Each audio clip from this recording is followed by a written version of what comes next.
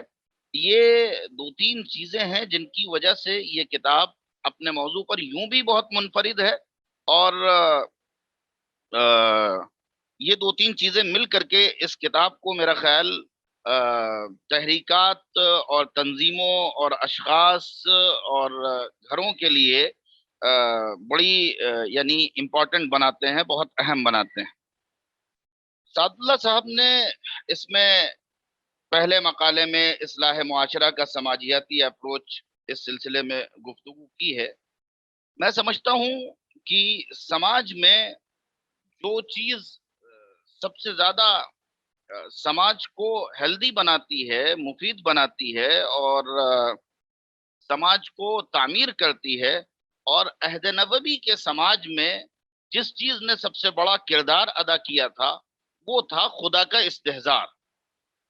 اگر خدا کا استحضار عام ہو اور ہر فرد اس کے بارے میں سوچنے پر مجبور ہو تو میرا خیال یہ ہے کہ شاید سماج کی تعمیر اور سماج کی اصلاح میں یہ بہت بنیادی تصور ہوگا، بہت بنیادی کردار ہوگا اس کا.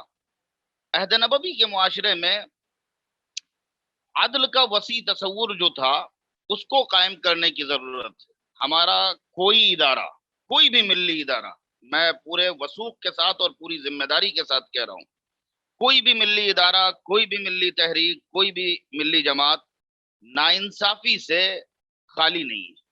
اور جس سماج میں ناانصافی ہوگی، جس سماج میں عدل کا تصور واضح نہیں ہوگا، اپنے وسیع معنی میں عدل کا تصور عام نہیں ہوگا، یاد رکھا جائے کہ اس سماج میں اگر سب کو مولوی بنا دیا جائے تو بھی اس سماج کی اصلاح نہیں ہو سکتی ہے. اس لیے کہ عین شرعی ظاہر و باہر کو اختیار کرنے کے بعد بھی اگر عدل کی کمر توڑی گئی تو پھر وہ سماج کبھی پنپ نہیں سکتا ہے. تیسری چیز جس کا سماج میں عام ہونا بہت ضروری ہے وہ ہے امانت کا وسیع تصور. قرآن مجید نے امانت کی تلقین کرتے ہوئے جمع کا صیغہ استعمال کیا ہے. ان اللہ یأمر ان تؤدوا الامانات، ان تؤدوا الامانات. امانت کا ہمارے یہاں جو تصور پایا جاتا ہے وہ زیادہ سے زیادہ بس یہ پایا جاتا ہے کہ صاحب وہ کسی نے کسی کے پاس کوئی مال رکھا، اس کو ایز اٹ از واپس کر دیا جائے. ہم اپنی ڈیوٹیز کو ادا کرنے میں کتنے امین ہیں؟ جب تک امانت کا وسیع تصور معاشرے میں عام نہیں کیا جائے گا تب تک معاشرے کی اصلاح میں بڑی رکاوٹ پیدا ہوگی. اس باب میں سعادت صاحب نے ایک بڑا زبردست نقطہ اٹھایا ہے، اصلاح معاشرہ کا خالص مقامی پروگرام. ہمارے یہاں عام طور سے جو اپروچز ہوتی ہیں وہ ان کا مقصد دکھانا زیادہ ہوتا ہے، دکھاوا زیادہ ہوتا ہے. یہی وجہ ہوتی ہے کہ نتیجہ خیزی بہت کم ہوتی ہے، نتائج بہت کم ہاتھ آتے ہیں. بھیڑ ہو، دور دراز سے لوگ آ جائیں. یہ سعادت صاحب نے میں سمجھتا ہوں قرآن کریم کی اس ہدایت سے یہ عنوان اخذ کیا ہے جو نبی کریم صلی اللہ علیہ وسلم کو اللہ تبارک و تعالی نے دی تھی، وَأَنذِرْ عَشِيرَتَكَ الْأَقْرَبِينَ. ظاہر ہے کہ مکہ مکرمہ میں حضور پاک علیہ الصلوۃ والسلام نے چند نفوس قدسیہ کی ایسی اصلاح کر دی تھی کہ وہ بالکل حق پر ثابت قدم ہو گئے تھے. اور پھر مدینہ منورہ میں جب وہ پہنچے تو انہوں نے ایک مثالی معاشرے کی تشکیل کی اور اس کی بنیاد رکھی. آگے چل کر کے مصنف موصوف نے جو عملی مشکلات کا تذکرہ کیا ہے، میں بہت سارے عناوین ہیں جن سے آگے بڑھ کر کے بات کر رہا ہوں. عملی مشکلات میں میرے نزدیک سب سے اہم چیز جو ہے، حالانکہ خود مصنف نے اس سلسلے میں گفتگو کی ہے، وہ ہے نظام تعلیم. نظام تعلیم کے سلسلے میں یہ بات میں واضح کر دوں کہ ہماری اصلاحات اس لیے کامیاب نہیں ہوتی ہیں. مثلا مدرسے کا ایک ماحول ہوتا ہے، مدرسے کے بعد جب ہم معاشرے میں جاتے ہیں تو اس ماحول کو ہمیں چراغ لے کر کے ڈھونڈنا پڑتا ہے. ہم کوشش کرتے ہیں کہ صاحب اس چیز کو ہم امپلیمنٹ کریں، اس کا نفاذ کریں معاشرے میں، لیکن ہوتا یہ ہے کہ ہم کو معاشرے کی سطح پہ آ کر کے ہم سوچنے پر مجبور ہو جاتے ہیں. جو نظام تعلیم جس میں ہماری اکثریت پڑھتی ہے، سیکولر نظام تعلیم، ظاہر ہے کہ وہ روح کے تصور سے اور خدا کے تصور سے عاری ایک نظام تعلیم ہے. مورل ویلیوز کے، اخلاقیات کے تصور سے عاری ایک نظام تعلیم ہے. اس نظام تعلیم سے پڑھنے کے بعد پھر آدمی جب تھوڑا بہت دین کا مطالعہ کرتا ہے تو وہ ایک کلیش کا شکار ہو جاتا ہے.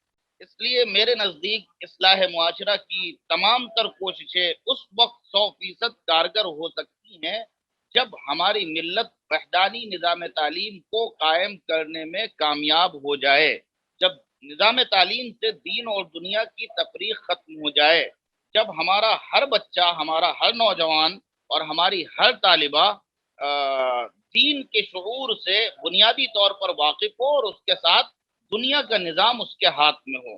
اگر جب تک یہ تفریق قائم رہے گی کہ کچھ لوگ دین کے ذمہ دار یا سو کالڈ ٹھیکیدار مانے جاتے رہیں گے اور ان کے ساتھ ساتھ ان کے پیرلل زیادہ تر جو طبقہ ہوگا وہ ماڈرن ایجوکیشن سے نکل کر کے آئے گا، تو کلیش کی صورتحال باقی رہے گی اور وہ کام نہیں ہو سکتا ہے جو ہونا چاہیے.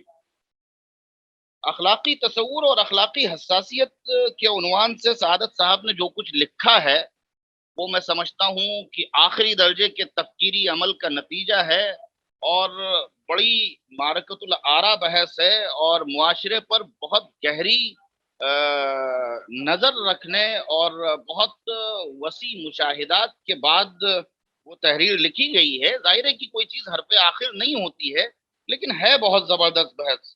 اور اس عنوان کو پڑھتے ہوئے جو بات میرے ذہن میں آئی تھی، مجھے حیرت ہوئی، بلکہ بڑی خوشگوار حیرت ہوئی کہ جب اندرون صفحات میں پہنچا تو میں نے دیکھا کہ ٹھیک اسی آیت کو سعادت اللہ حسینی صاحب نے کوٹ کیا ہے. لیکن میں ذرا کبھی کبھی کچھ کڑوے کسیلے جملے لکھتا بھی ہوں اور بولتا بھی ہوں، اس لیے یہاں بھی اس آیت کے ضمن میں وہی بات کہوں گا.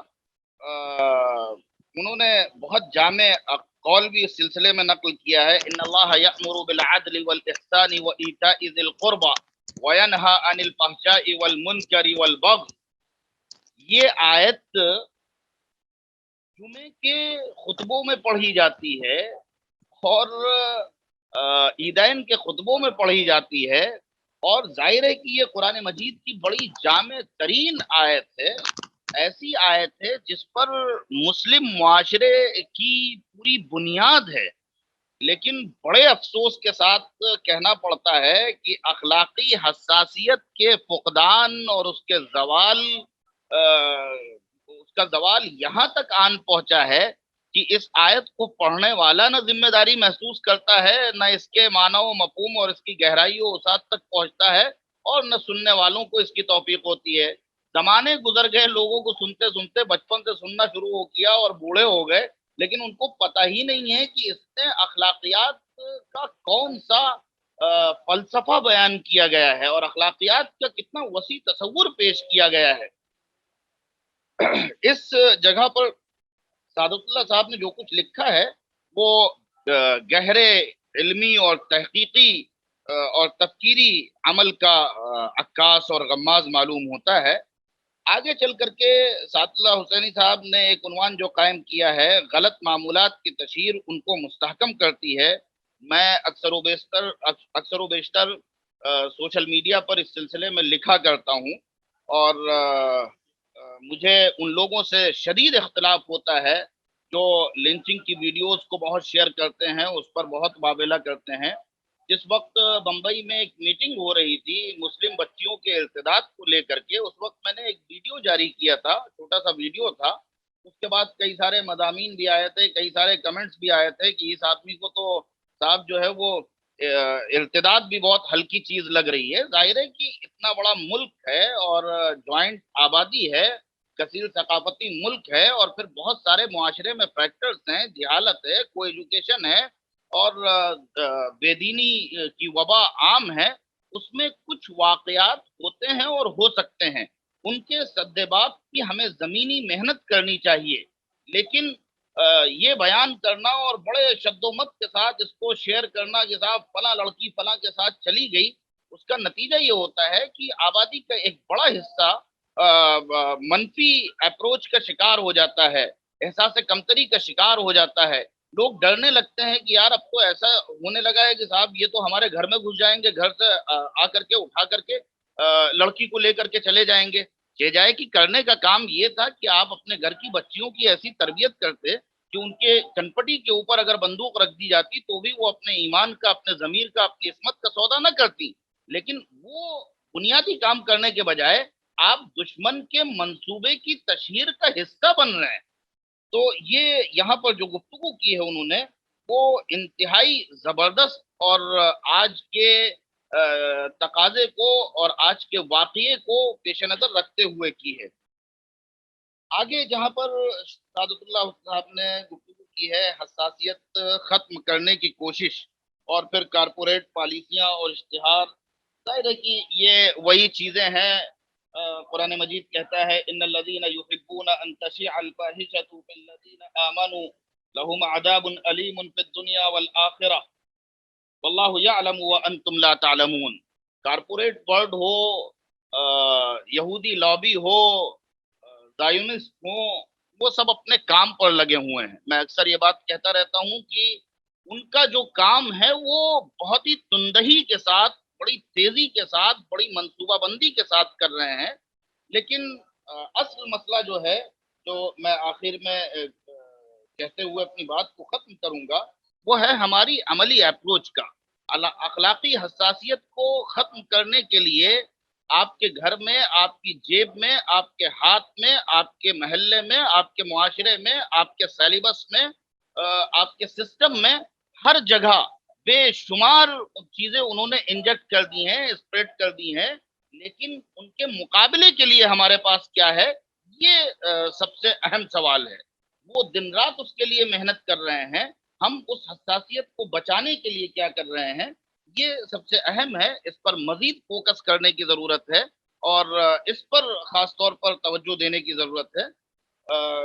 عملی حساسیت کے ختم ہونے کا نتیجہ ہے، اخلاقی حساسیت کے ختم ہونے کا نتیجہ ہے کہ بہت سی وہ چیزیں جو برائیاں ہیں. سعادت صاحب نے ایک اصطلاح بہت زبردست استعمال کی ہے، فوقی معمول، جو آسان نکاح کی راہ میں رکاوٹ ہے. آپ دیکھیے، دن رات زہد و قناعت اور تقوی کی باتیں کرنے والے جب شادی اور نکاح کے باب میں پہنچتے ہیں تو وہ اس فوقی معمول کا نہ صرف شکار ہوتے ہیں بلکہ بالقصد مظاہرہ کرتے ہیں. وہ دکھاتے ہیں کہ کتنے منسٹرز آئے اور کتنے مینیجرز آئے اور کتنے دنیا دار آئے، اور بڑی مہنگی مہنگی شادیاں خود دیندار لوگ کرتے ہیں. اور ظاہر ہے کہ ایلیٹ کلاس جو ہے، ظاہر ہے کہ یہاں مقتدرہ ہمارے پاس نہیں ہے. ایسی صورت میں ایلیٹ کلاس جو ہوتا ہے وہ سوسائٹی کے جو ادر کلاسز ہیں ان کے لیے وہ آئیڈیل کی حیثیت اختیار کرتا ہے. اب جب وہ دیکھتا ہے کہ صاحب وہ سماج کے دوسرے طبقے دیکھتے ہیں کہ ہمارا جو اپر کلاس ہے وہ کس طرف جا رہا ہے، تو وہ وہی بننے کی کوشش کرتے ہیں، اسی طرح کے کام کرنے کی کوشش کرتے ہیں. اس کا یہ نتیجہ نکلتا ہے کہ ایک طرف اصلاح معاشرہ کی کوششیں ہوتی ہیں، ایک طرف عملی طور پر تضاد کی مثالیں پیش کی جاتی ہیں، اور اس تضاد کے نتیجے میں وہ جو ہمارا منفی عمل ہوتا ہے وہ سوسائٹی کے دوسرے طبقوں کو اس کو اپنانے پر مجبور کرتا ہے یا اس کی تشویق کا کام کرتا ہے. اور وہ جو ہماری نظریاتی کوششیں ہوتی ہیں وہ ناکامی کا شکار ہو جاتی ہیں. تو یہاں میں ان سے ایگری کرتا ہوں، اور خاص طور پر انہوں نے نبی کریم صلی اللہ علیہ وسلم کے ولیموں کے تعلق سے جو گفتگو کی ہے، میں انہیں مبارکباد دیتا ہوں کہ انہوں نے بڑے بڑے علماء کو یہاں پر پیچھے چھوڑ دیا ہے. اس لیے کہ میں اکثر کہا کرتا ہوں ہمارے یہاں نکاح خواہ اول تو گفتگو کی جرات نہیں کرتے ہیں، اور کبھی گفتگو کی جرات کرتے ہیں تو بڑی معمول کی گفتگو کرتے ہیں. میں اکثر و بیشتر کہا کرتا ہوں کہ لوگ یہ تو بیان کرتے ہیں کہ صاحب لڑکے والوں کو ولیمہ کرنا سنت ہے، اور حدیث پیش کرتے ہیں اولم ولو بشعت، لیکن کبھی اس کی تفصیلات نہیں بتاتے ہیں کہ حضور پاک علیہ الصلوۃ والسلام نے دوران سفر نکاح کیا، دوران سفر ولیمہ کیا، اور لوگوں سے کہا کہ صاحب لاؤ دسترخوان بچھاؤ، جس کے پاس جو کچھ ہو لا کر کے ڈال دو. کسی نے کھجور ڈال دی، کسی نے ٹافی ڈال دی، کسی نے بسکٹ ڈال دیا، جو جس کے پاس تھا. اس کے بعد کہا بلا لو بھائی، جو لوگ آس پاس سے بلا لیے گئے، ولیمہ ہو گیا. اسے ولیمہ کہتے ہیں. تو لوگ ولیمے کی سنت تو بیان کرتے ہیں، لیکن نبی پاک علیہ الصلوۃ والسلام اور صحابہ کرام کی جو کیفیت تھی ولیمے کی وہ بیان نہیں کرتے ہیں. سعادت اللہ صاحب نے یہاں انتہائی مفید گفتگو کی ہے. میں آخر میں یہ عرض کروں گا کہ اصل سوال ہمارے سامنے اس کتاب کے مطالعے کے بعد جو آتا ہے وہ یہ آتا ہے کہ جو وسائل کا استعمال وہ لوگ کر رہے ہیں جن کا شمار ان الذین یحبون ان تشیع الفاحشہ میں ہے، اس کے مقابلے میں ہم کیا کر رہے ہیں، ہماری کیا پلاننگ ہے. اب گفتگو اس پر ہونی چاہیے، اور گفتگو نہیں اس سے آگے بڑھ کر کے عملی اپروچ ہونا چاہیے. دیکھیے آج کا زمانہ جو ہے وہ الیکٹرانک میڈیا کا زمانہ ہے, الیکٹرانک وسائل کا زمانہ ہے. ایک زمانہ تھا فکشن کا, کمیونزم کو, کیپٹلزم کو اپنے پاؤں پسارنے کے لیے اس نے فکشن کا سہارا لیا, اور بڑے ناول آئے, بڑے افسانے آئے اور وغیرہ وغیرہ, یہ سب کچھ ہوا.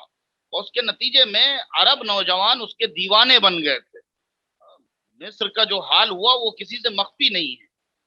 اس کے مقابلے میں بہت سے ایسے ادبا آئے, خاص طور سے میں نام لوں گا علی احمد باکثیر کا, جن کے ناول نے مقابلہ کیا, اور پھر بعد کے دور میں رابطۃ الادب الاسلامی العالمیہ وجود میں آیا, اور اس نے فکشن کے میدان میں ان تمام رجحانات کے مقابلے میں اسلامی تصورات کو ناول اور کہانیوں اور افسانوں کی شکل میں پیش کیا, جس کے نتیجے میں وہ ان رجحانات کا مقابلہ کرنے میں کامیاب ہوئے.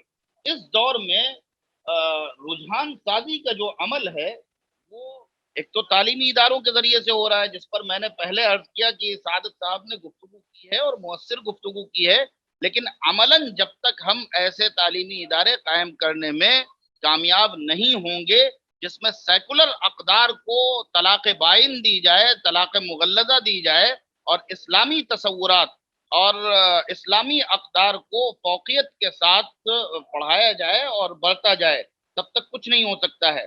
دوسرا, رجحان سازی کا جو کام ہے وہ اس وقت الیکٹرانک میڈیا کر رہا ہے. ہم کچھ نہیں, فلمیں کر رہی ہیں, یہ بہت مؤثر آلے ہیں, ہم کچھ نہیں کر سکتے ہیں تو کم از کم ہمارے پاس جو ایسی تنظیمیں جن کے پاس انفراسٹرکچر ہے اچھا, جن کے پاس مین پاور ہے, وہ بہت اچھی ویڈیوز کے ذریعے سے, شارٹ سٹوریز کے ذریعے سے, آدھے گھنٹے کی, 30 منٹ کی, 20 منٹ کی, 15 منٹ کی ویڈیوز کے ذریعے سے, ویڈیو پروگرامز کے ذریعے سے معاشرے میں رجحان سازی کا عمل کر سکتے ہیں. آسان نکاح کی جو مہم چلائی جاتی ہے اور جو آسان نکاح کی بہت ساری مثالیں وجود میں آتی ہیں, ان کو فلمایا جائے, ان پر ویڈیو سازی کی جائے, ان کو ویڈیو کے شیپ میں پیش کیا جائے. جب تک اس طرح کی عملی اپروچز نہیں ہوں گی, جب تک اصلاح معاشرہ کی جو بھی تحریکیں ہیں, جو بھی کوششیں ہیں, ان میں وہ جان نہیں پڑے گی. جب تک عملی اپروچ پورے طور پر نہیں ہوگی, معاشرے اور معاشرے میں پائے جانے والے جدید تقاضوں کو سامنے رکھتے ہوئے, جب تک کامیابی جس قدر ہمیں چاہیے وہ نہیں ملے گی. جہاں تک اس کتاب کا تعلق ہے, میں نے پہلے ہی عرض کیا کہ 3 جہتوں سے, 3 حیثیتوں سے, 3 پہلوؤں سے یہ کتاب انتہائی منفرد مقام کی حامل ہے, منفرد حیثیت کی حامل ہے, اور اس کتاب کا مطالعہ ہر اس شخص کو کرنا چاہیے جو ملی اور سماجی اور معاشرتی اصلاح کے عمل سے جڑا ہوا ہو. یہ کتاب اعلیٰ درجے کی تحقیقی اور گہرے تفکیری عمل کا نتیجہ معلوم ہوتی ہے. اس کا مطالعہ بے حد مفید ہے اور بہت سی جدید اپروچز سے واقف کراتا ہے, اور ظاہر ہے کہ اصلاحی اور تحریکی اور تنظیمی عمل میں یہ کتاب اپنا ایک منفرد مقام رکھتی ہے. میں ایک بار پھر نہ صرف مصنف کو بلکہ اس پروگرام کے آرگنائزرز کو مبارکباد دیتا ہوں, اور میں امید کرتا ہوں کہ انشاءاللہ العزیز یہ کتاب کسی بڑی تبدیلی کا پیش خیمہ ثابت ہوگی. جزاکم اللہ, وآخر دعوانا الحمدللہ رب العالمین.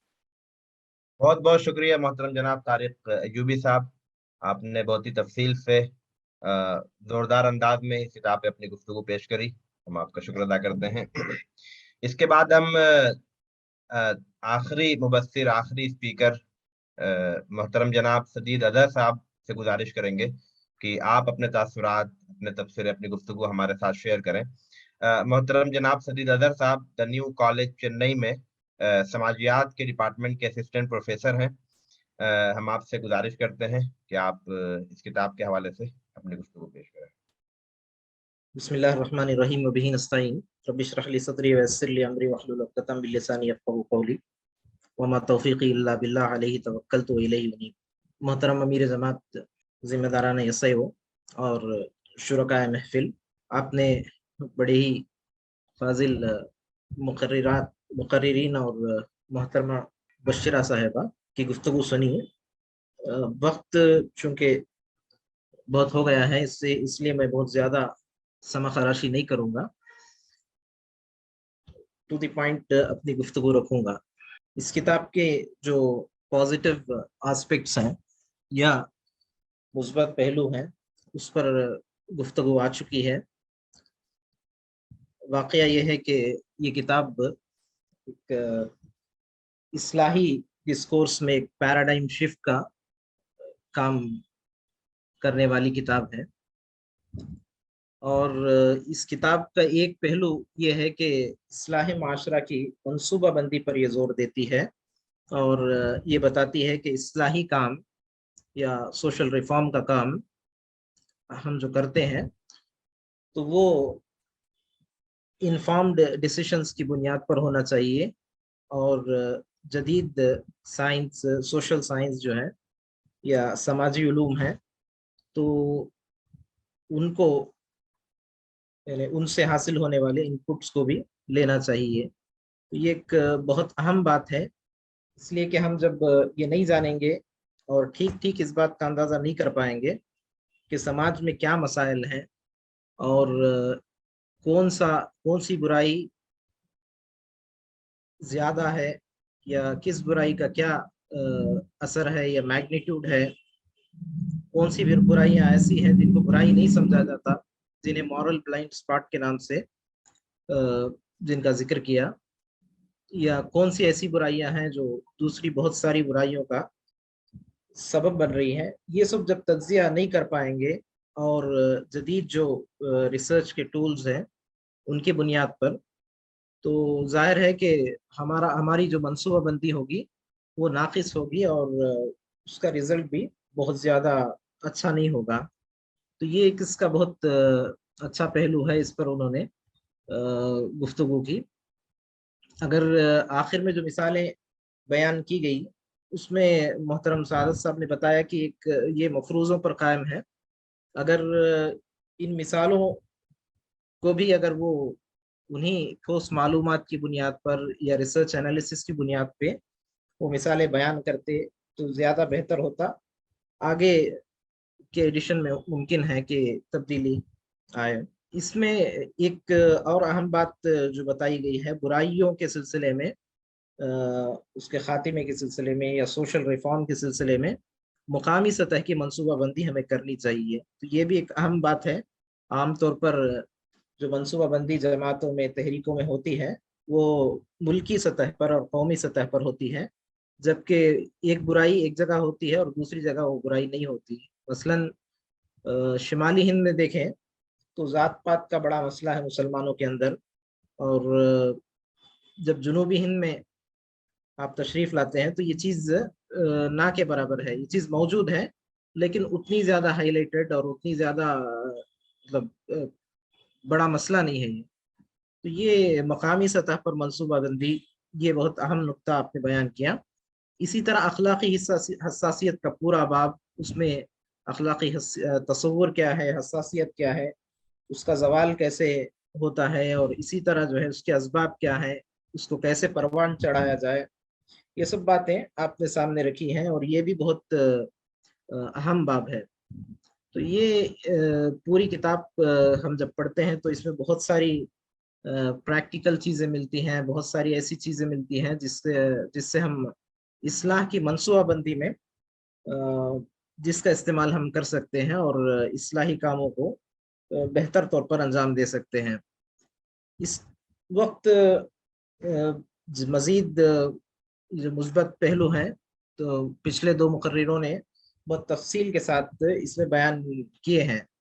اس سلسلے میں میرے کچھ طالب علمانہ اشکالات ہیں، اس کو میں محترم سعادت صاحب کی خدمت میں پیش کروں گا اور چاہوں گا کہ وہ ان اشکالات کو بھی رفع کریں۔ تو اس میں ایک بات اس میں جو کہی گئی ہے وہ یہ کہ سماجی ریفارم کا یا سوشل ریفارم کا جو اپروچ ہونا چاہیے، قدیم روایتی اپروچ ایک ہے، تو اس میں واعظ کے ذریعے سے یا تقریروں کے ذریعے سے یا الفاظ کے ذریعے سے ریفارم کا کام ہوتا ہے، اور اس کے بالمقابل آپ نے ایک نیا اپروچ جو پیش کیا اس کو سوشل انجینئرنگ کا بھی آپ نے نام دیا، اور بتایا کہ سوشل انجینئرنگ اس کی قسمیں ہیں، اور پیس میل کارل پاپر کی بات آپ نے کہی، پیس میل سوشل انجینئرنگ، اور اس کے چند پہلوؤں کو آپ نے لیا اور اسے جو ہے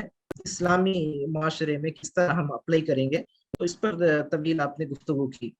تو یہ جو ترتیب ہے اس میں یہ ہوتا ہے کہ کچھ حکومت کی طرف سے یا کچھ سماجی تنظیموں کی طرف سے یا میڈیا ہاؤسز کی طرف سے یا سوسائٹی میں جو بھی بڑی قوتیں ہیں وہ عوام پر اثر انداز ہوتی ہیں۔ اسلامی اصلاح یعنی قرآن کی روشنی میں یا اصلاح کا جو ماڈل میں مناسب سمجھتا ہوں، اس میں اصلاح کی ترتیب یہ ہے کہ فرد کی اصلاح ہو، اس کے بعد معاشرے کی اصلاح، خاندان کی اصلاح ہو، اور پھر معاشرے کی اصلاح ہو، اس کے بعد ریاست، اور آگے بڑھ کر تہذیب اور نظام وغیرہ کی اصلاح۔ تو یہ جو ترتیب ہے قو انفسکم و اہلیکم نارا، تو یہ جو سوشل انجینئرنگ کا جو پورا کانسیپٹ ہے اس میں یہ پوری ترتیب الٹ جاتی ہے۔ تو اس میں اصلاح کا جو عمل ہوتا ہے اس میں مختلف پلیئرز ہوتے ہیں، سب اپنا رول ادا کرتے ہیں، حکومت بھی اپنا رول ادا کرتی ہے، جس طرح محترم مصنف نے یہ آیت کوٹ کی کہ الذین مکناہم فی الارض اقاموا الصلاۃ وآتوا الزکاۃ وامروا بالمعروف ونہوا عن المنکر۔ تو جب ان کو زمین میں تمکنت حاصل ہوتی ہے یا اقتدار حاصل ہوتا ہے تو حکومت کا کام یہ ہوتا ہے کہ وہ اصلاح کرے اور سوشل چینج اور سوشل ریفارم کا کام کرے۔ لیکن اسی کے ساتھ قرآن مجید میں ہم یہ بات بھی دیکھتے ہیں کہ والمؤمنون والمؤمنات بعضهم اولیاء بعض یامرون بالمعروف وینہون عن المنکر، کہ مومن مرد اور مومن عورتیں ایک دوسرے کے اولیاء ہیں، یہ آپس میں ایک دوسرے کو بھلائی کا حکم دیتے ہیں اور برائی سے روکتے ہیں۔